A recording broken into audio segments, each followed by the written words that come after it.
1811 4000।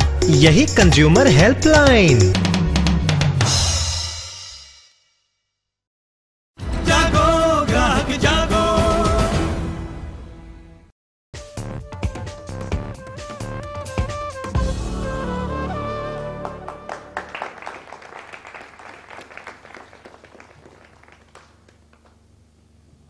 नमस्कार, यह मनी मंत्र, मैं हूं पंकज पचौरी। मनी का मंत्र जो है सबसे पहले उसे बनाने का मंत्र होता है, उसके बाद उसको खर्चने का मंत्र होता है, और अगर आपका मनी ढंग से नहीं खर्चा गया है तो उस मनी को वापस लेने का मंत्र भी होता है, जिसे कहते हैं उपभोक्ता शिकायत। और उपभोक्ता के साथ में क्या रिश्ते होने चाहिए किसी कंपनी के, इस बारे में आज हम चर्चा करेंगे।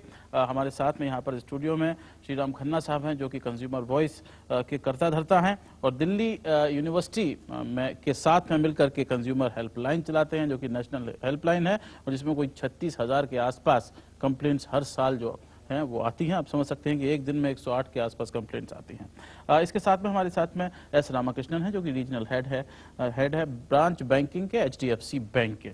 तो इसका मतलब आज हम जो है वो बैंक्स के ऊपर थोड़ा सा ज्यादा ध्यान देंगे, और वो इसलिए चूंकि बैंकिंग का क्षेत्र हिंदुस्तान में बड़ी तेजी से बढ़ रहा है। जब से प्राइवेट बैंक्स आए हैं, नई नई सेवाएं जो हैं वो आपको मिल रही हैं, सर्विसेज बैंक्स की बढ़ गई हैं। पहले आप सिर्फ बैंक में पैसा जमा कराते थे, अब बैंक वाले आपके पैसे को उसका इन्वेस्टमेंट भी करते हैं। तमाम तरह की स्कीम्स आ गई हैं, इंश्योरेंस भी आपको बैंक से मिलता है, कार लोन भी आपको बैंक से मिलता है, घर का लोन भी आपको बैंक से मिलता है। तो बैंकिंग जो है वो एक बड़ी चीज होगी। अभी हाल में रिजर्व बैंक ऑफ इंडिया ने पिछले साल जुलाई से लेकर के इस साल जून तक जो स्टडी की है, उसमें देखा जाए तो जो हमारे पब्लिक सेक्टर जो बैंक्स हैं उसमें बहुत ज्यादा उनको कंप्लेंट्स दिखाई दी, और कोई 3,423 एक साल में कंप्लेंट बैंकिंग में आई। प्राइवेट सेक्टर के बैंकों के खिलाफ कोई 1,314 आई। तो आप देख सकते हैं इसमें सबसे ज्यादा इसमें जो कंप्लेंट्स आई वो आई क्रेडिट कार्ड्स को लेकर के, वही 17% के आसपास। उसके बाद डिपॉजिट अकाउंट्स को लेकर के 16% के आसपास। देश में जैसे कि आप समझते हैं सबसे बड़ा जो बैंक है वो स्टेट बैंक ऑफ इंडिया है, और जाहिर है कि 9,200 उनकी ब्रांच है और कोई 1,100 कंप्लेंट उनके खिलाफ आई, यानी कि 9 ब्रांच पर एक कंप्लेंट। उनका काफी अच्छा आप कह सकते हैं ये रहा। ICICI बैंक जो कि सबसे बड़ा प्राइवेट बैंक है देश का, उसमें कोई 563 ब्रांचेस हैं, उसमें कोई 783 के आसपास कंप्लेंट्स आए। HDFC बैंक जो कि दूसरा सबसे बड़ा बैंक है, कोई 500 से ज्यादा 550 से ज्यादा ब्रांचेस हैं और 374 कंप्लेंट्स टोटल उसमें आए। शुरुआत में आपसे अपने करूंगा कि क्या आपने कोई ऐसा सिस्टम जो है वो बनाया है नया, जिसकी वजह से कंप्लेंट्स कम हो गई हैं, और या पुलिस वालों की तरह की कंप्लेंट लिखो ही मत, तो उससे जो डेटा है वो ठीक आएगा? अगर ये मैं कहना चाहता हूँ कि at HDFC bank we value a complaint as any other customer would walk in with a product requirement. मैं ये क्यों कह रहा हूँ कि अगर कोई कस्टमर आता है कहता है कि मेरे को स्टेटमेंट नहीं मिला है, आप प्लीज डुप्लीकेट स्टेटमेंट दे दीजिए। There are 2 ways of looking at it, कि या तो ये एक इंक्वायरी है कस्टमर की, उनको डुप्लीकेट स्टेटमेंट दे दी जाए, तो वो आप स्टेटमेंट दे दो और कस्टमर चला जाएगा। लेकिन I look at it as a complaint, क्योंकि उनको पहला स्टेटमेंट मिला क्यों नहीं, तो उनको मैं डुप्लीकेट स्टेटमेंट जरूर दूंगा। साथ में we also have a software, हर एक जो भी कस्टमर के टच पॉइंट्स है, या तो अगर फोन बैंकिंग है या ब्रांच पे है, एक सॉफ्टवेयर है, हम लोग इमीडिएटली लॉग इन करते हैं कि ये कस्टमर आए थे और उनकी ये प्रॉब्लम थी कि उनको स्टेटमेंट नहीं मिला, तो हम लोग डेफिनेटली इसको लॉग इन करते हैं, और उसमें उस कंप्लेंट को एक बार जब सिस्टम में चला जाता है तो उसको रिजॉल्व करना इज मैंडेटरी। अब या तो रिजॉल्व ब्रांच के लेवल पे होगा, और उसमें ये सिस्टम में सॉफ्टवेयर में ये भी बिल्ट इन है कि अगर ये टर्न अराउंड टाइम जो प्रिस्क्राइब टर्न अराउंड टाइम है, या तो 24 आवर्स या 48 आवर्स में रिजॉल्व नहीं होता है, तो ये एस्केलेट होता रहता है। At a regional head level within 48 hours मेरे को I know all the unresolved complaints for my region, कौन सी ब्रांच में कितनी कंप्लेंट पड़ी, कौन सी ब्रांच में कितनी कंप्लेंट और किस टाइप की कंप्लेंट है। सो देयरफॉर अगर मेरे को एक ट्रेंड लगता है कि ऐसे ऐसे कंप्लेंट ज्यादा आ रहे हैं, then I can solve the root problem. Root problem solve करना बहुत मुश्किल है। बहुत सारे लोगों को अपना रेपिटेटिव कंप्लेंट्स। यहाँ पर एक बात मैं आपको बता दूं कि इस साल पहली बार ऐसा हुआ है कि दिल्ली शहर में हर साल ट्रेड फेयर जो है वो लगता है, जो व्यापार मेला जो है, लेकिन इस बार व्यापार मेले में जो माल की दुकानें और स्टॉल्स लगे हुए हैं उसके साथ में एक ये स्टॉल भी लगा हुआ है कि जहां पर जाके आप ये मालूम कर सकते हैं कि कैसे आप चीजों के खिलाफ कंप्लेंट कर सकते हैं। अगर आप उपभोक्ता हैं और दुखी हैं, परेशान हैं, आपकी शिकायत है, कैसे दर्ज कर सकते हैं। और ये हॉल नंबर 6 में है, और अगर आप प्रगति मैदान जाते हैं, रोज 1 लाख के आसपास आदमी वहां जा रहा है, और आप अगर वहां जाते हैं तो आप जाके मालूम कर भी सकते हैं। श्री राम खन्ना साहब जिन्होंने ये सब किया है, क्या सेंसिटिविटी जो है वो बढ़ रही है धीरे धीरे प्राइवेट सेक्टर में, पब्लिक सेक्टर में। देखिए, जितने भी व्यापारी हैं, जितने भी व्यवसायी लोग हैं, दिवाली के दिन किसकी पूजा करते हैं? इनके जो मालिक हैं वो लक्ष्मी की पूजा आजकल तो आम आदमी भी करता है, हम भी करते हैं। हाँ। तो हमारा जो कंज्यूमर एसोसिएशंस का काम है इनको बताना, हम तुम्हारी लक्ष्मी हैं, एक दिन लक्ष्मी की पूजा करो और 364 दिन हमारी पूजा करो, नहीं तो लक्ष्मी तुमसे नाराज हो जाएगी। केवल यही हम इनको समझा रहे हैं कि तुम हमें कस्टमर मत समझो, तुम हम लक्ष्मी का वाहक समझो। हम अपने जेब में पैसा लेके आपको देने आए हैं, और अगर आप 364 दिन हमको खुश नहीं रखोगे तो दिवाली वाले दिन लक्ष्मी आपके घर में नहीं आएगी। हाँ, सही ये हम इनको बता, ग्राहक नहीं आएगा तो लक्ष्मी कहां से आएगी? मोटी सी बात। हाँ। ये कह रहे हैं कि भी इतनी कंप्लेंट है, ये जो कंप्लेंट आप बता रहे हैं ये वो कंप्लेंट है जो रिजर्व बैंक ऑफ इंडिया के पास बॉम्बे पहुंची है, बॉम्बे। पर मैं आपको बता दूं, इन एक कंप्लेंट के पीछे 99 ऐसी कंप्लेंट भी हैं जो वहां तक नहीं पहुंची। हमारी जो हमने स्टडी की है बैंकिंग सेक्टर की, उसमें से ये निकला है कि ज्यादातर आदमी शिकायत काउंटर पे बोलते हैं भैया कर दो, वो मना कर देता है तो वो आगे जाता ही नहीं है, तो वो कंप्लेंट जो है कस्टमर के मन में रह जाती है। हो सकता है एक रात को उसको नींद ना आवे, पर इनकी खिड़की में उसकी दस्तक नहीं होगी। इसलिए ये कंप्लेंट्स का एक इंडिकेटर जो है ये उस तरह का है कि बुखार तो है पर थर्मामीटर खराब। ठीक है, मतलब मालूम नहीं पड़ रहा है कि थर्मामीटर जो बुखार जो है वो है कितना। बिल्कुल सही बात है ये। लेकिन इसके अलावा किस तरह की कंप्लेंट्स हिंदुस्तान में ज्यादा आ रही हैं? हमने बैंकिंग सेक्टर की भी बात की, बाकी सेक्टर्स की भी कुछ देर में जब हाजिर होंगे तो बात करेंगे, और आपको ये भी बताएंगे कि हमारी सरकार जो है उस मुल्क में जहां पर 60,000 करोड़ रुपए का कंज्यूमर मार्केट है सिर्फ व्हाइट गुड्स का, उस मुल्क में हमारी सरकार कितने पैसे खर्च करती है कंज्यूमर अफेयर्स के ऊपर। कुछ देर में हम फिर हाजिर होते हैं।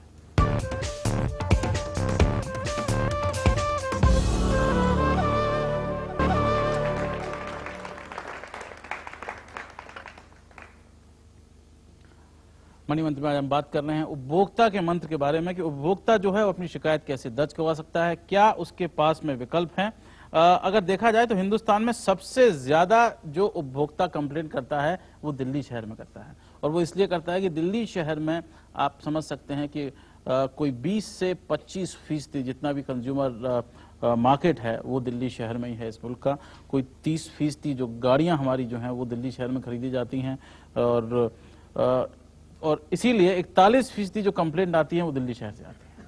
उसके बाद में नंबर आता है पूरे महाराष्ट्र का, जिसमें से 10% कंप्लेंट जो आती हैं, और महाराष्ट्र में भी बम्बई जो है क्योंकि एक बड़ा सेंटर है वहां से ज्यादा कंप्लेंट जो है वो आती हैं।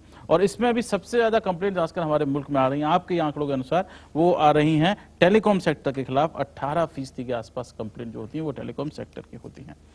जब से 1 साल आपको हो गया इसको हेल्पलाइन को शुरू किए हुए, क्या क्या ट्रेंड सामने आए हैं? कौन कौन से सेक्टर जो हैं, जैसे हम बैंकिंग की बात कर रहे थे, वो ज्यादा सेंसिटिव हैं, कौन कौन से सेक्टर सेंसिटिव? देखिए जी, हर थाने में 10 नंबरियों की लिस्ट होती है, तो हमारे थाने में जिसमें कंज्यूमर जो हेल्पलाइन है उसमें 10 नंबरियों में टॉप 3 जो हैं, नंबर 1 का बदमाश कंज्यूमर्स के प्रति टेलीकॉम सेक्टर, नंबर 2 बैंकिंग और फाइनेंशियल सर्विसेज, और number 3 fast moving consumer goods including consumer durables, washing machine, refrigerator की कंपनी। ये 3 सेक्टर्स को ले लीजिए तो more than 60% of the complaints belong to these 3 sectors. और इसमें मुझे ये कहते हुए कोई आश्चर्य नहीं है कि बैंकिंग सेक्टर ने पिछले 1 साल में अपने आप को बदला है। 1 साल पहले यदि मुझसे बात करते तो हम तू मैं कर रहे होते हैं कि तूने ऐसा किया, तूने ऐसा नहीं किया। आज हम बात कर रहे हैं सौहार्दपूर्ण वातावरण में, जैसे अभी वार्ता इंडो पाकिस्तान की दिल्ली में हुई है 2 दिन पहले, ठीक है, चर्चा कर रहे हैं कि भाई ये प्रॉब्लम देखिए तनावपूर्ण, लेकिन पिछले 2 महीने में इनको हमने इनके बैंक की 40 कंप्लेंट गई है हमारे थ्रू, आपको मिली है। इन्होंने वायदा किया कि हम हर कंप्लेंट को देख के और आपको बताएंगे कि हमने क्या किया। कुछ कस्टमर्स ने हमें फोन करके बताया कि भाई हमारी सॉल्व हो गई है, कुछ इन्होंने सर्कुलेट की हुई है क्योंकि इनके डिफरेंट ब्रांचेस हैं, कुछ में रिस्पॉन्स आना है। तो इनका सिस्टम चल रहा है। अब वो कितना बढ़िया सिस्टम है वो तो समय बताएगा, क्योंकि लेकिन सिस्टम बना दिया गया, सिस्टम इंटरनल सिस्टम टायर 1 का है। पहले यहाँ बिल्कुल आपकी बात बिल्कुल सही है। 40 कस्टमर कंप्लेंट जो उन्होंने फॉरवर्ड किए हैं, हमारा और एनसीएच के बीच में जो टाई अप है कि इनको बिल्कुल रिस्पांस मिलना चाहिए हर एक कस्टमर कंप्लेंट जो इन्होंने फॉरवर्ड किया है। ये कस्टमर वापस इनको फोन करता है, कभी फॉर ऑल दीज 40 कंप्लेंट्स मैंने इनको रिस्पॉन्स भेजा हुआ है। In fact today morning I am very happy कि इन्हीं के ऑफिस से मेरे को एक फैक्स आया है एक कस्टमर का कि thank you that between NCH and HDFC bank आपने मेरा प्रॉब्लम सॉल्व किया। मैं फैक्स भी लेके आया हूं। So it's good. बिल्कुल सर, आपकी बात बिल्कुल सही है। देखिए, ये एक कस्टमर आपका खुश हुआ तो उसका परिवार, उसके दोस्त, वो सब आपके दोस्त बन गए। नहीं, मैं एक और चीज बताऊं आपको कि we also realise in banking की एक कस्टमर ठीक है आपके पास आता है एक अकाउंट खोलने या कुछ, you can may be cell him one more product. अगर वो कंप्लेंट करके जाता है और उसको आप रिजॉल्व नहीं करते हो तो there is no way he is going to buy one more. लेकिन अगर उसने कंप्लेन करके और आपने उसको सेटिस्फैक्टरीली रिजॉल्व किया, he will definitely come back for 1 नहीं 2-3 मोर प्रोडक्ट्स। जो आप एक बार कस्टमर का जो कंप्लेंट है आप रिजॉल्व करते हो, he is more wedded to the bank than a customer who never complain. सही बात है ना साहब? पॉजिटिव इंटरेक्शन आपका एम्प्लॉय कम वेटेड होगा, वो नौकरी छोड़ के चला जाएगा, कस्टमर नहीं जाएगा। ये समझ लीजिए आप। क्योंकि अगर मेरा दिल आ गया किसी सर्विस प्रोवाइडर की भी अच्छा आदमी है, ये मेरे को बढ़िया सर्विस देता है, तो मैं आजीवन इसके साथ रहूंगा। और तब तक जब तक मुझे धक्के देके नहीं निकाल देगा, मैं निकलूंगा नहीं। नहीं, सही बात है। फिर आप पड़ोसियों को बोलेंगे, बच्चों को बोलेंगे। दूसरी बात, अगर मेरी बात इन्होंने नहीं मानी और मैं डिससेटिस्फाइड, तो मैं क्या करूंगा? मेरे घर में बर्थडे पार्टी होगी, हाँ, सही केक बात कटने के बाद सबको बोलूंगा इस बैंक ने मेरे साथ ये किया। शादी पे जाऊंगा, वहां फेरे हो रहे होंगे, हम अपना चाय पी रहे होंगे, इधर कॉफी पी रहे होंगे, अपने मोहल्ले वालों को बताएंगे, रिश्तेदारों को बताएंगे, यार ये बैंक ने ये कर दिया मेरे साथ। तो आप समझ लो, जितनी आप पब्लिसिटी टेलीविजन पे, रेडियो पे करते हो, उससे कई गुना नेगेटिव पब्लिसिटी हर आदमी अपने सोशल सर्किट में आपके खिलाफ करेगा। और इसी कारण से कुछ बैंक्स की रेटिंग्स नीचे आ रही हैं। एक बैंक है, मैं उसका नाम नहीं लेना चाहता, उन्होंने बहुत स्ट्रांग चिट्ठी लिखी कंज्यूमर वॉइस को कि आपने जो सर्वे किया हमारे बैंक को अच्छी रेटिंग नहीं दी। तो मैंने कहा भाई ये कस्टमर कह रहे हैं, हमने तो नहीं बनाया कस्टमर के मन को, वो तो आपके एक्सपीरियंस से बनाया है। अच्छा, जो आप फर्जी एसएमएस तो कर नहीं सकते। नहीं, और दूसरी बात, आरबीआई की रिपोर्ट कल आई है, उस बैंक का नाम उसमें है, सबसे ज्यादा कंप्लेंट उसके खिलाफ। अरे हमने 3 महीने 6 महीने पहले बता दिया तुम्हें, तुम कुछ करते? आरबीआई की रिपोर्ट आने से पहले जाग जाओ। अरे नंबर आए आपके, आप फेल हो गए, ठीक है, इससे पहले इम्तिहान से पहले पढ़ाई करके पास हो जाओ। किसने मना किया तुमको? ये नहीं, सही बात है कि बिल्कुल, मतलब एक सेंसिटिविटी जो है वो जरूर रहेगी। और इसीलिए मैं आपको बताऊं कि विदेशों में एक जो कस्टमर के साथ में जो इंटरेक्शन है उनकी, वो बहुत बड़ी उसकी होती है। इंग्लैंड जो है वो कई सदियों तक दुनिया का फाइनेंशियल कैपिटल इसलिए बना रहा कि उनकी साख जो है वो मार्केट में बहुत ज्यादा थी। चाहे वो किसी हवाई जहाज का इंश्योरेंस कर रहे हों और चाहे वो आपके घर पर एक क्रेडिट कार्ड लेकर के आ रहे हों, इंग्लिश बैंक्स जो हैं उनकी साख इस बारे में बहुत थी। क्या कंप्लेंट्स बैंकिंग सेक्टर से ज्यादा हैं? पहले तो ये बताइए, उसके बाद मैं ये पूछूंगा कि वो आपने बोला कि नए जो प्रोडक्ट्स आए हैं उससे कैसे आपको फायदा होता है। ये पहले तो कंप्लेंट्स बताइए, किस तरह की कंप्लेंट्स बैंकिंग सेक्टर से आपको ज्यादा मिलती है? एक्चुअली जो हमारी एक्सपीरियंस है, इट्स लाइक दिस कि मोस्ट कंप्लेंट्स आर नॉट जहां पे या तो कस्टमर ने गलती की है या बैंक ने गलती की है, बट एक्सपेक्टेशन जो कस्टमर की थी वो या तो हम लोग ठीक से समझा नहीं पाए eight the time of the beginning of the relationship. ठीक है।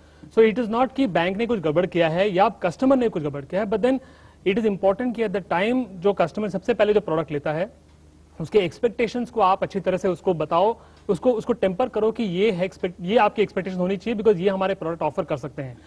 कभी आपने मिस सेलिंग किया हो तो obviously it will become a complaint.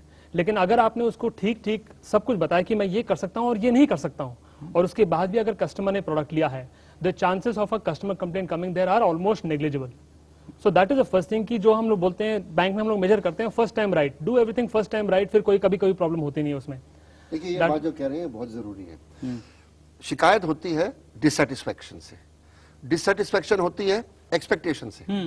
अगर आप एक्सपेक्टेशन को तो आसमान पे पहुंचा दो और डिलीवरी करो जमीन पे, तो डिससेटिस्फैक्शन होगी। तो जो कई बैंक्स के डायरेक्ट सेलिंग एजेंट्स जो हैं, क्रेडिट कार्ड बेचने के समय, नए अकाउंट एनरोल, ये सब बैंक्स डीएसए एम्प्लॉय करते हैं। उन्होंने अपना टारगेट रीच करना होता है और वो मिस सेलिंग करते हैं। और मिस सेलिंग करते हैं आपको, आप देखिए जितने लोग यहाँ बैठे हैं, इनके पास जितनों के पास मोबाइल है उनसे पूछिए हाथ खड़े करके कि आपके पास किसी बैंक का फोन आया है कभी? आप पूछिए, अभी देखिए कितने हाथ खड़े करिए। ये कौन? ये बैंक नहीं, ये रामाकृष्णा नहीं कर रहा है। हाँ, ये इनके बैंक्स ने जो एम्प्लॉय करा है डीएसए, वो करा है। अरे मैं बाथरूम में सेव कर रहा हूँ, फोन आ गया। मैं लंदन में बैठा हूँ, फोन आ गया। मेरी वाइफ खाना पका रही है, फोन आ गया। अरे भैया कुछ तो ख्याल करो हमारा। सुप्रीम कोर्ट तक को इंटरवीन करना पड़ा, लेकिन इनकी बात आपकी जो अधूरी रह गई कि किस तरह की कंप्लेंट्स आती हैं और किस तरह से जो है आपके प्रोडक्ट्स बढ़ने के साथ साथ एक ये दुधारी तलवार है प्रोडक्ट भरना। कि एक तो ये कि आपका जो है बिजनेस है वो बढ़ सकता है, लेकिन अगर आपकी सर्विस सही नहीं है तो आपको उसका घाटा भी हो सकता है। अभी कुछ देर में हाजिर होंगे, बात करेंगे और आपको यही बताएंगे कि हमारी सरकार का बजट कितना है इतने बड़े कंज्यूमर मार्केट से डील करने के लिए। कुछ देर में फिर हाजिर होते हैं।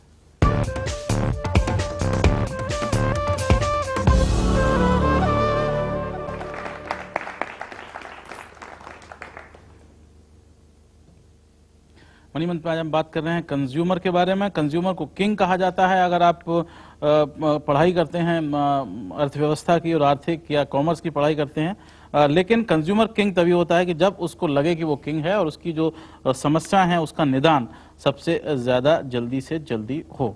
बैंकिंग सेक्टर में हम बात कर रहे थे। बैंकिंग सेक्टर में अगर देखा जाए, मैं आपको जल्दी से छोटा सा आंकड़ा और बता देता हूं कि इस समय स्थिति ये है कि हिंदुस्तान में जो कंप्लेंट्स का जो पर ब्रांच जो है उसमें पीएसयू सेक्टर बड़ा अच्छा है, क्योंकि उनकी ब्रांच बहुत ज्यादा हैं। लेकिन इसमें समस्या ये भी है कि वो कई सारी ब्रांचेस जो हैं वो ग्रामीण इलाकों में हैं, जहां पर लोग कंप्लेंट करने के लिए जाते ही नहीं हैं और कोई दर्ज नहीं करवाता है। तो आरबीआई के आंकड़े ये बताते हैं कि पीएसयू बैंक जो है उनका जो कंप्लेंट का रेशियो है पर ब्रांच वो है 0.02 से 0.49 और प्राइवेट सेक्टर का है 0.01 से, यानी कि बहुत कम, 1.34।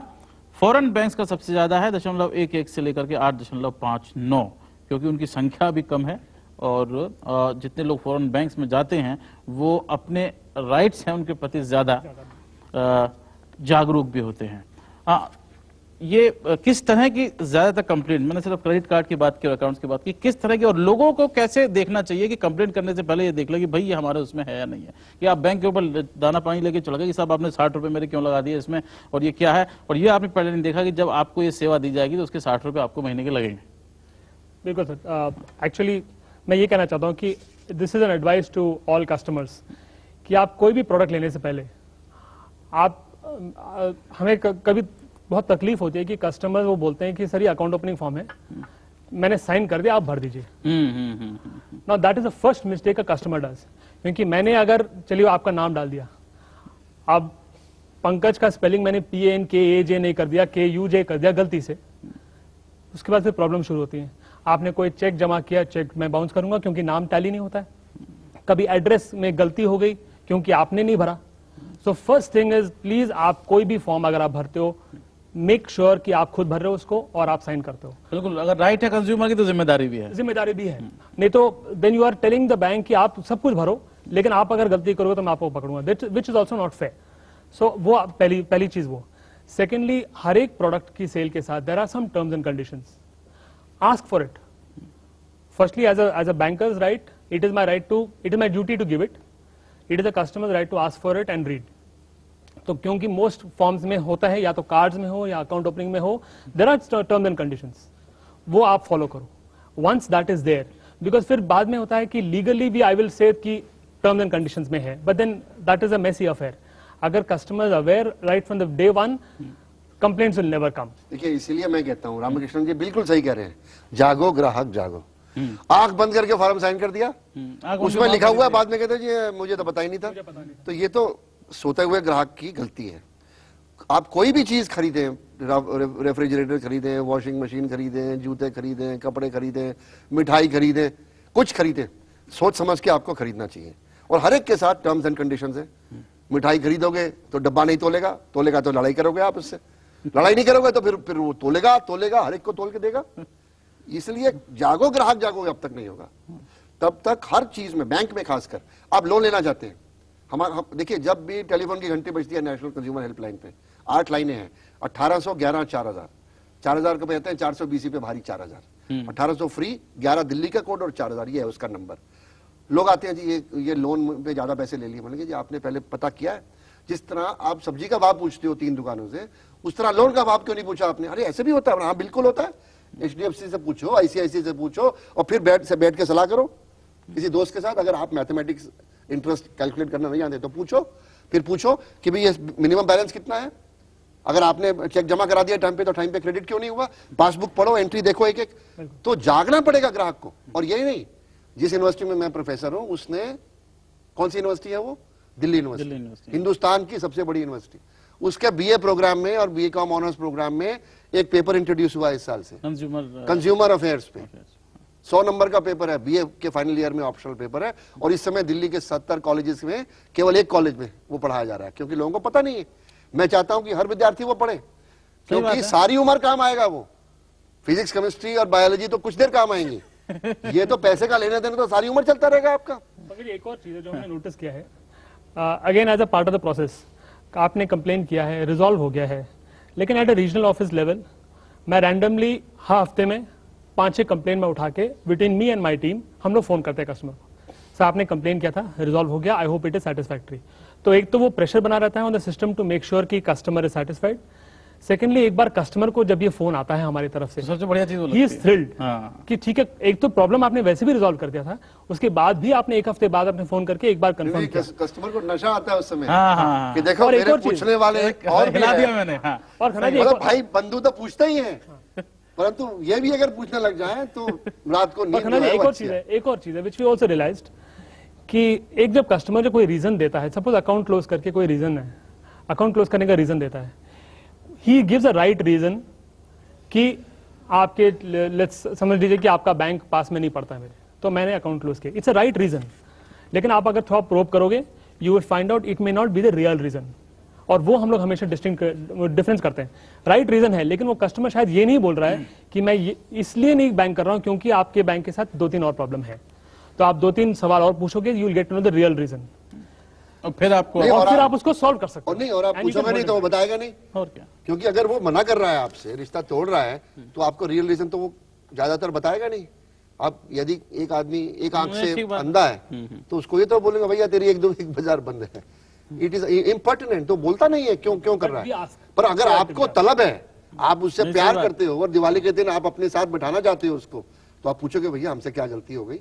इसी बात है, उसमें सेंसिटिविटी जो है वो बढ़ना बहुत जरूरी भी अच्छा, इसको कॉन्ट्रास्ट करिए, जो इनका इंडस्ट्री का आज का एटीट्यूड इस कारण से है कि 1 साल से ये मुहिम चली हुई है, ये हमारी चलाई हुई नहीं है, ये रिजर्व बैंक के गवर्नर साहब जो हैं और डिप्टी गवर्नर हैं, उन्होंने ओम्बुड्समैन के थ्रू, और जो 1 जनवरी से गाइडलाइंस आई हैं, आप जितने भी बैंक वाले यहाँ बैठे हुए हैं, अकाउंट वाले, आप उस गाइडलाइंस को एक बार जरूर पढ़ लें वेबसाइट पे, कि इनकी क्या रिस्पॉन्सिबिलिटी है, उसमें लिखा है या नहीं लिखा, इनकी कुछ रिस्पॉन्सिबिलिटी है, और वो रिस्पॉन्सिबिलिटी ये पूरी कर रहे हैं तो यू कैन बी सेटिस्फाइड। ये एक मापदंड है। परंतु कॉन्ट्रास्ट करिए टेलीकॉम से, वो अभी भी नशे में है। आप 10 फोन कर लीजिए, आपका प्रॉब्लम सॉल्व नहीं होगा। वो अभी तक नहीं बता रहे कि आपके शहर में उस टेलीफोन कंपनी का नोडल ऑफिसर कौन है। इनके नोडल ऑफिसर के नाम आपको मिल जाएंगे हर शहर के अंदर। एम आई राइट? बिल्कुल बिल्कुल। आप किसी भी अपने टेलीकॉम सर्विस प्रोवाइडर से पता करिए, रेगुलेटरी बॉडी जो रेगुलेटरी बॉडी उसका बहुत TRAI सो रही है, RBI जाग रही है। ये हमारा निष्कर्ष है और हम अपील कर रहे हैं, आज भी कर रहे हैं। और देखिए लेटेस्ट RBI टेलीकॉम ने वो शुरू किया जो लास्ट ईयर ये कर रहे थे, ये गुंडे इस्तेमाल करते थे पैसे उगाने के लिए। RBI की गाइडलाइंस के बाद वो बंद हो गया। नहीं, फैक्ट बता रहा हूं। और टेलीकॉम कंपनी से शुरू कर दिया, हमारे पास कंप्लेंट आनी शुरू हुई लास्ट वीक से। अच्छा। कि भी वो फोन कर रहे हैं, वो कहते हैं जी आपकी घर कुर्क हो गया है, अब पैसे दो, हम आपके घर को ताला लगाने आ रहे हैं। और लोग फोन कर रहे हैं, भैया मेरे घर को ताला लग रहा है। ये टेलीकॉम कंपनीज ने हथकंडे क्यों शुरू किए हैं? क्योंकि TRAI सो रही है, RBI जाग रही है। और नहीं, उससे मजे की बात इसमें यह है कि आपका जो बिजनेस जो बढ़ेगा वो बैंक का ज्यादा बढ़ेगा अगर आप ज्यादा बिल्कुल सेंसिटिव हैं अपने कस्टमर के प्रति। हाँ। टेलीकॉम मार्केट इतनी बढ़ रही है, ठीक है, भैया तुम रो या पिटो, बहती गंगा हमारा में बिजनेस बढ़ रहा है, बहती गंगा ये में ग्रोथ का है पीरियड। परंतु जब लक्ष्मी नाराज हो जाएगी तो यही लोग फिर कंपटीशन बढ़ेगा, और कंपटीशन बढ़ने के साथ साथ जो है वो ज्यादा सेंसिटिविटी जो है वो जागरूकता उसमें आएगी। अभी कुछ देर में हम फिर आगे होते हैं, तमाम जो लोग बैठे हुए उनके सवाल भी उठाएंगे और ये भी बताएंगे आपको कि हमारे देश की सरकार जो है वो सिर्फ इतने बड़े बाजार पर 61 करोड़ रुपए क्यों खर्च करती है। कुछ देर में फिर आगे होते हैं।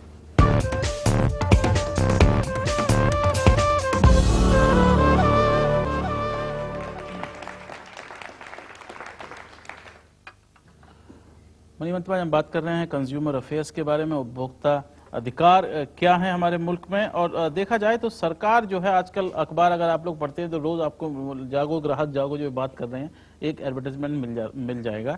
और सरकार काफी पैसा इसको जागरूकता के बारे में खर्च कर रही है, लेकिन फिर भी इतने बड़े मुल्क में जहां पर कंज्यूमर एक तरह से क्रांति आई हुई है, उसमें अगर देखा जाए सरकारी आंकड़े तो बहुत कम पैसा सरकार जो है वो खर्च करती है कंज्यूमर अफेयर डिपार्टमेंट्स के ऊपर। 2000 में देखा जाए तो 26 करोड़ खर्च किए थे, 2001 में 54 करोड़ खर्च किए थे, 2002 में 70 करोड़ खर्च किए थे, 2003 में 96 करोड़ खर्च किए थे, 2004 में अचानक से बिना किसी को बताए 43 करोड़ रुपए खर्च हुए। उसके बाद में 2005 में 79 करोड़ रुपए खर्च हुए और 2005-2006 जो कि अभी साल गुजरा है उसमें 61 करोड़ रुपए खर्च जो है वो किए गए हैं। खर्चे आपके कितने हैं और क्या आपको लगता है कि ये बजट थोड़ा बढ़ाना चाहिए? देखिए ये बजट कुछ भी नहीं है।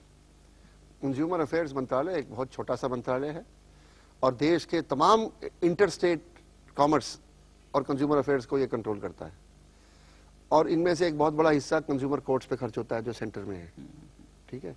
इसके अलावा कुछ प्लानिंग कमीशन ने पैसा उनको और दिया है के जो एडवर्टाइजमेंट्स वो उससे आ रहे हैं, तो ज्यादातर 2-3 इश्यूज पे खर्च होता है। परंतु खुशी की बात यह है कि पिछले महीने जो उपभोक्ता मंत्रालय ने प्रस्ताव भेजे हैं प्लानिंग कमीशन को 11वें पंचवर्षीय योजना के लिए, उसमें उन्होंने कंज्यूमर अफेयर्स पे खर्चा बढ़ाने के लिए प्रपोजल भेजे हैं और अगर प्लानिंग कमीशन उन प्रपोजल्स को मान जाएगी तो ये जो खर्चा है ये कई गुना बढ़ जाएगा। जो आप 100 करोड़ से कम की बात कर रहे हैं तो ये 1000 करोड़ से ज्यादा खर्चा 11th 5 ईयर प्लान में होना चाहिए। और उसकी जरूरत भी इसके लिए है कि इससे लोग जो हैं उनको कम से कम लगेगा कि हमारा कोई एक सुनने वाला है। बिल्कुल। और सबसे बड़ी इंटरनल कंप्लेंट्स के अलावा एक्सटर्नल है कि ये तो फिर भी कुछ है। प्रदेश सरकारें तो चवन्नी खर्च के भी राजी नहीं है। उत्तर प्रदेश जैसे प्रदेश में हजारों कंज्यूमर केसेस कंज्यूमर कोर्ट्स में लंबित हैं, हजारों, नंबर 1 पे आती है उत्तर प्रदेश।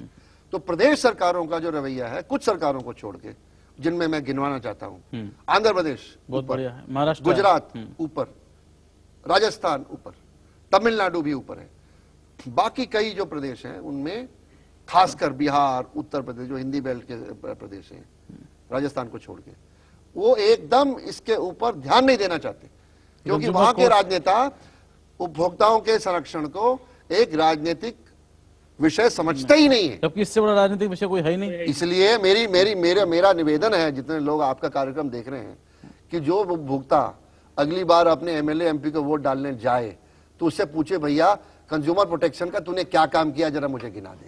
चलिए साहब, लोगों से पूछते हैं इससे पहले कि वो जाएं। बताइए सर, क्या सवाल है आपका? सर मेरा क्वेश्चन है इनसे श्री रामाकृष्णन जी से। हाँ। सर जैसे कि नहीं, एस रामाकृष्णन और श्री राम खन्ना। हाँ। ओके कृष्ण और राम, ठीक है। सर जैसे डीडी बनाने के लिए हम बैंक में जाते हैं, सर काफी टाइम लगा लेते हैं वो लोग, मतलब जैसे 10 बजे हम जाते हैं तो बोलते हैं 12 या 3 बजे के बाद आना। मेरा पहला क्वेश्चन तो ये आखिर किस कारण से होता है? और दूसरा, जैसे कि हम बैंक में कैश जमा कराने के लिए जाते हैं तो सर पासबुक में एंट्री उस दिन नहीं करते, इसका क्या कारण है? जी, दोनों सवाल के मैं जवाब देता हूं। मैं फर्स्टली, जैसा आपने बताया कि आप डीडी बनाने के लिए जाते हैं या किसी भी ट्रांजैक्शन के लिए जाते हैं, हर एक ब्रांच में, हर एक बैंक में, कम से कम एचडीएफसी बैंक के बारे में बात कर सकता हूं कि हमारा एक स्पेसिफाइड टर्न अराउंड टाइम है कि अगर आप इस टाइम पे आप देते हो कोई भी ये ट्रांजैक्शन, चाहे कैश जमा करने हो चाहे डीडी के हो, आपको डीडी इतने टाइम में मिलना चाहिए। और again it is your right, अगर आपको नहीं मिल रहा है you go to the branch manager. हर एक ब्रांच मैनेजर के पास there is something called the citizen charter, जो अगेन इज मैंडेटरी। अब सिटीजन चार्टर में ये लिखा हुआ है कि क्या ट्रांजैक्शन आपको कितने टाइम में मिलेगा। नहीं 10 मिनट का नॉर्म है। फलाने में इतनी चीज इतना टाइम लगेगा, जहां पर और उसमें लिखा है and you have a right to insist saying that इस टाइम में मेरे को चाहिए। मैं ये नहीं कह रहा हूं कि there could be a day जब बिल्कुल रश हो, 3 छुट्टियों के बाद में आप आते हो, there is lot of crowd, exceptions वो होंगे, बट एज अ नॉर्म आपको उस टाइम में मिलना चाहिए। So as a customer please आप जाके पूछिए किसी ये, and this is valid for all banks, all branches, कि ये टर्न अराउंड टाइम क्या है हर एक ट्रांजैक्शन। बिल्कुल। और वहाँ एक ये लॉ भी है कि आप किसी बैंक में जाएं, चाहे वो प्राइवेट सेक्टर का बैंक हो, पब्लिक सेक्टर का बैंक हो, वहां उनको लिखना पड़ता है, तख्ती लगानी पड़ती है कि चेक क्लियर होने में इतना टाइम लगेगा, डीडी बनाने में इतना टाइम लगेगा, पासबुक खोलने में इतना टाइम, जो भी है वो एक तख्ती लगी होगी। आप देखिए जब जाइए बैंक में तब आपको मालूम पड़ेगा। दूसरा सवाल, हाँ एक नॉर्म बताओ, इनका नॉर्म है कि आपका मान लो चेन्नई का चेक है, आउटस्टेशन चेक है, कितने दिन में आएगा? 15 दिन में आना चाहिए। नहीं आएगा तो इनको मुझे पैसा एडवांस देना पड़ेगा कि भाई आपका चेक नहीं आया, हम आपका पैसा क्रेडिट कर रहे हैं। परंतु कोई बैंक नहीं करता, ये आरबीआई का नॉर्म है, पर कोई बैंक नहीं करता, आपका बैंक भी नहीं करता ऐसा मुझे लगता है। अगर करता है तो बता दीजिए। बात कर रहे थे, लेकिन I just come back to you. जहां तक आपने बताया कि आप कैश अगर जमा करते हैं, हमारा तो ऑनलाइन सिस्टम है, पासबुक का सिस्टम नहीं है, लेकिन जहां पे आप जैसे आप कैश जमा करते हैं, इमीडिएटली ऑन द स्पॉट आपके अकाउंट में एंट्री आ जाता है। अगर आप जैसे आपने जमा किया और आपने जाके या तो एटीएम में आपने अपने ट्रांजैक्शन चेक किए या काउंटर पे जाके आपने चेक किए, आपको आपका कैश डिपॉजिट मिलेगा। मिलेगा, वो तो 100% है। ऐसा कोई सिस्टम नहीं है कि आपने कैश जमा किया और उस दिन से कल आपका को मीटर जो है इंटरेस्ट का वो चलने बिल्कुल, लगेगा। That is one. लेकिन मैं एक चीज मैं again as an advice to customers, काफी कस्टमर्स आके कैश जमा करते हैं, बोलते हैं सर मैंने चेक इशू किया है, वो पास होना चाहिए। That is wrong. The mandate is cheque issue करने से पहले ensure funds in your account. क्योंकि अगर आप जैसे चेक आरबीआई से आता है, इलेक्ट्रॉनिक फॉर्मेट है, इस अगर 10:15 बजे आया लगा मेरे को अकाउंट में और आपने 10:20 पे आपने कैश जमा कराया, मैं तो चेक रिटर्न करूंगा। I have to return the cheque. मेरे पास आई कैन नॉट वेट कि आप कैश जमा करोगे। So first thing, answering your question, जब भी आप कैश जमा करोगे इमीडिएट क्रेडिट गारंटीड।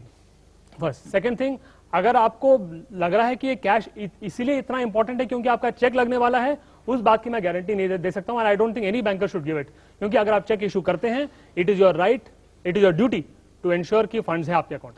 दूसरी बात ये थी, पासबुक की उन्होंने बात की, ये इस पे चर्चा हो रही है, सुप्रीम कोर्ट का भी कहना है, क्या पासबुक जो है वो दोबारा लागू होने से कुछ फायदा होगा या नुकसान होगा, क्या होगा?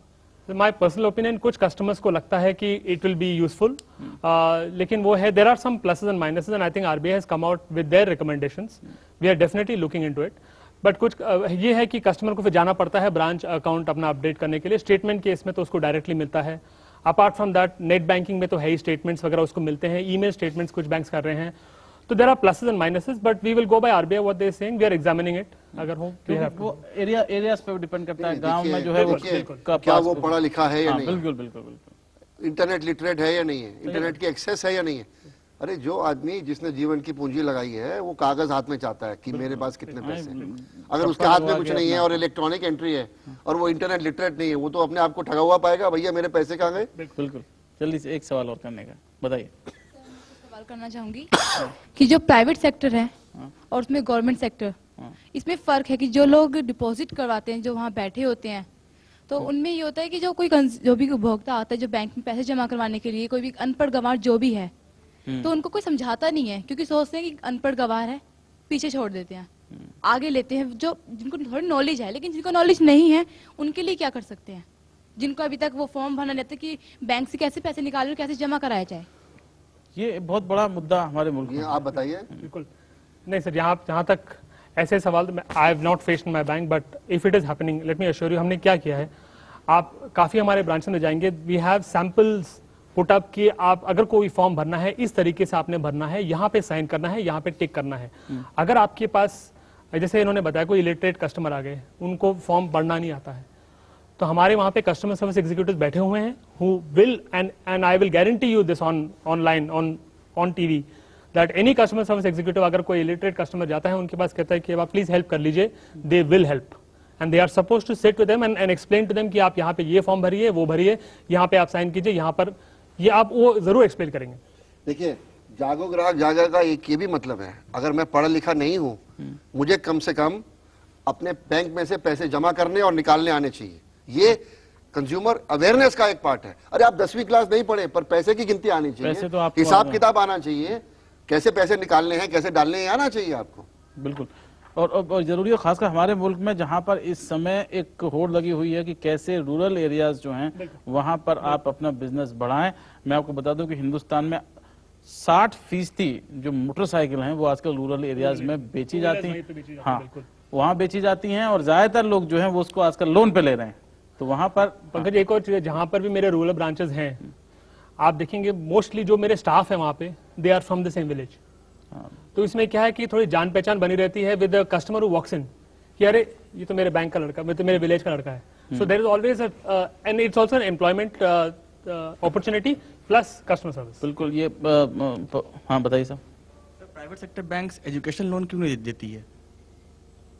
देती है बिल्कुल देती है। आप आइए बैंक में। सर मैं गया था, लेकिन मुझे रिस्पांस मिला कि no, we don't provide No, education we do. Loan. We definitely do. If you want, you can contact me after this. I will give you. Her bank की अपनी पॉलिसी है और हर बैंक ने टारगेट किया हुआ है, वो उसको लोन दे रहे हैं जिस फील्ड में उसको एश्योर्ड एम्प्लॉयमेंट मिले और उसका पैसा वापस आ जाए। इंजीनियरिंग, मेडिसिन, MBA कर रहे थे तो ये तो ग्राहक है आपके। नहीं एक मिनट, MBA जो कर रहे हैं उनमें से भी वो सेलेक्ट करते हैं कि इस इंस्टीट्यूट वाले को देंगे, इसको नहीं देंगे। और वो कब करते हैं?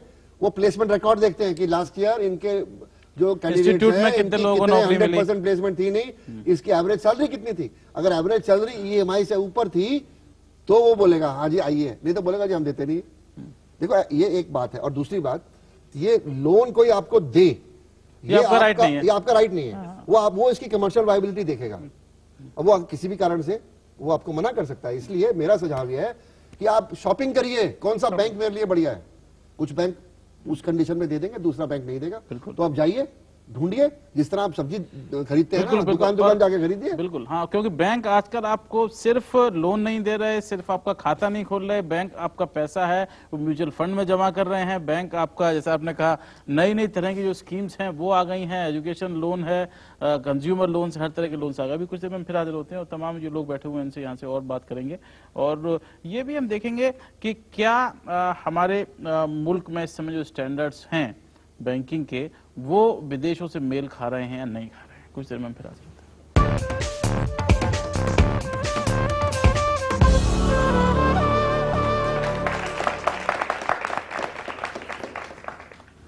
मनी मंत्र में आज हम बात कर रहे हैं बैंकिंग सेक्टर के बारे में और साथ ही ग्राहक के क्या अधिकार हैं और ग्राहक की क्या जिम्मेदारी है। ये बहुत बड़ी बात है। आपने देखा होगा कि आजकल हमारे मुल्क में जो म्यूचुअल फंड जो है उसका मार्केट बहुत तेजी से बढ़ रहा है और हर एक टेलीविजन चैनल पर, हर एक अखबार में आपको मिलता है कि म्यूचुअल फंड में पैसा आप जमा कीजिए।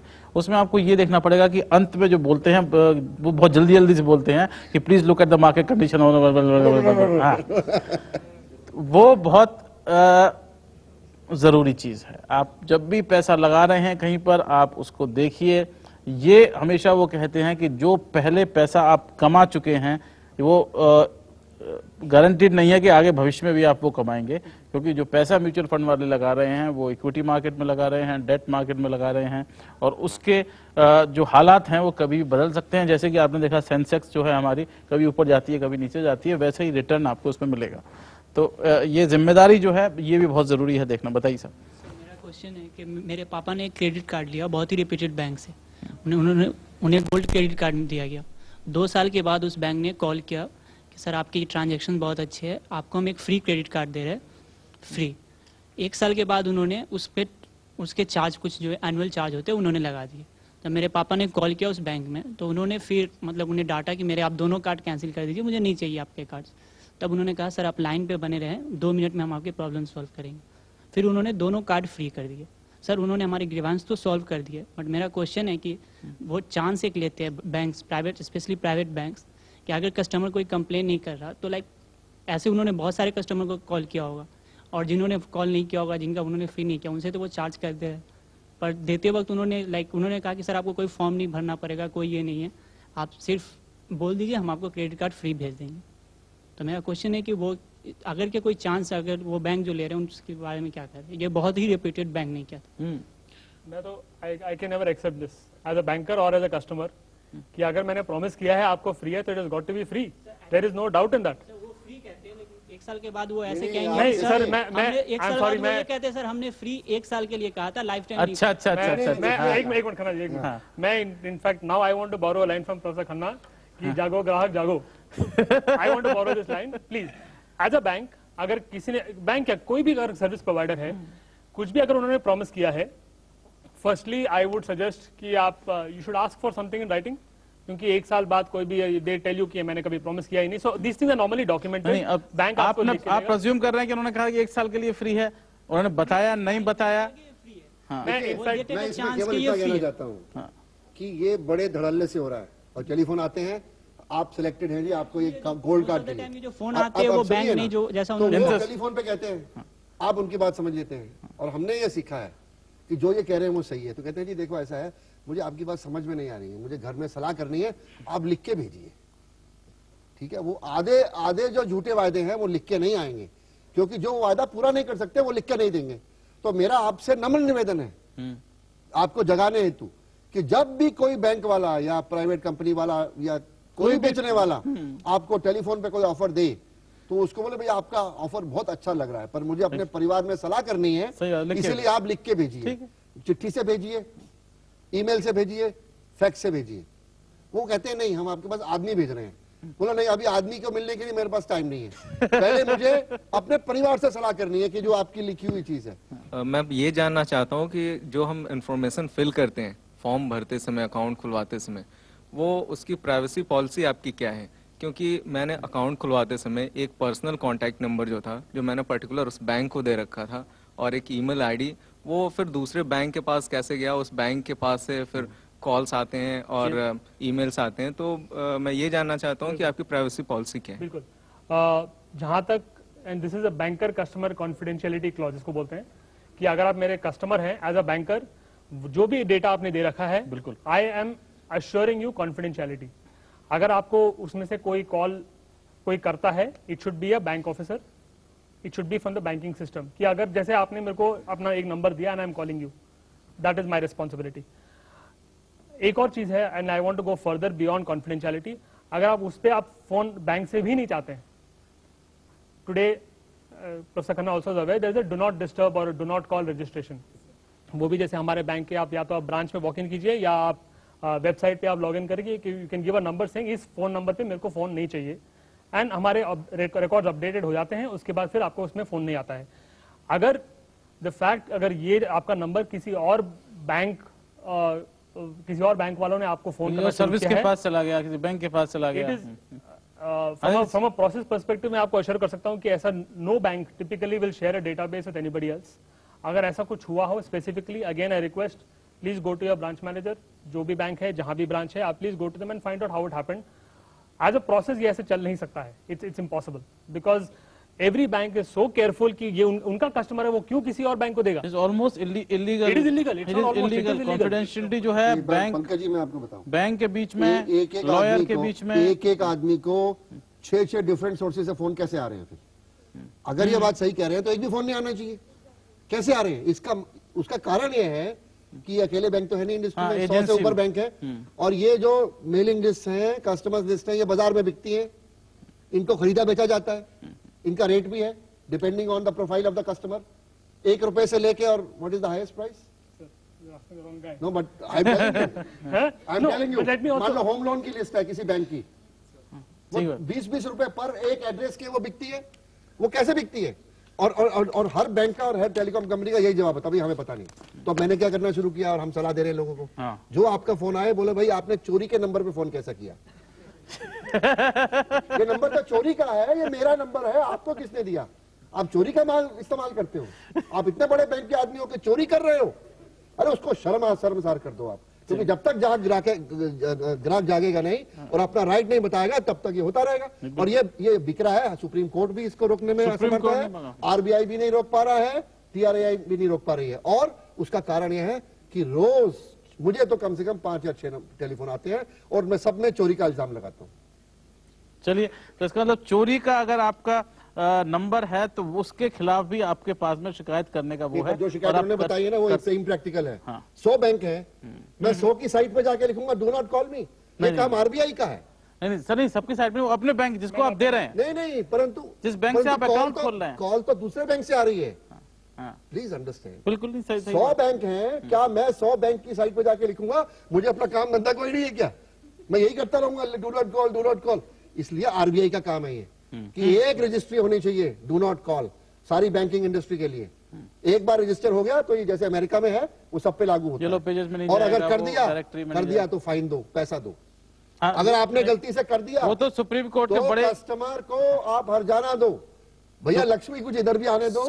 सुप्रीम कोर्ट के बहुत कड़े निर्देश इस बारे में हैं कि आप जो है बिना किसी जो कॉल्स जो है अनवांटेड कॉल्स, वो आपको नहीं आनी चाहिए, क्योंकि उसका खर्चा आपको उठाना पड़ता है। अगर आप विदेश में बैठे हुए हैं, आपको रोमिंग चार्जेस उसका देना पड़ेगा। आप किसी इंटरव्यू में बैठे हुए हैं तो वो आपकी समस्या आएगी। तो ये जो जानकारी है, ये भी आपके पास में रहनी चाहिए और जागरूक रहना चाहिए। अगर आपको कोई फोन करता है तो आपका ये राइट है कि आप उससे कह दें कि आप मुझे इस नंबर पर फोन ना करें। बहुत बहुत धन्यवाद आप दोनों का आने के लिए। आगे भी हम बात करेंगे, दूसरे सेक्टर्स के बारे में बात करेंगे। आपने जो बात की टेलीकॉम सेक्टर, वो नंबर है 1800 मैं वो 11 4000 420 पे भारी 4000, और इंडिया इंटरनेशनल ट्रेड फेयर के हॉल नंबर 6 में जागो ग्राहक का स्टॉल, यदि आप वहां जाएं तो वहां सीखने जाके कि शिकायत कैसे करनी जी है। बिल्कुल, नंबर आपके स्क्रीन पर समय आ रहा है, अभी हम फिर हाजिर होंगे, फिर ये चर्चा करेंगे किसी और सेक्टर के बारे में। आज इतना ही, नमस्कार, धन्यवाद, बहुत बहुत शुक्रिया आप लोगों का आने के लिए। Thank you. Thank you.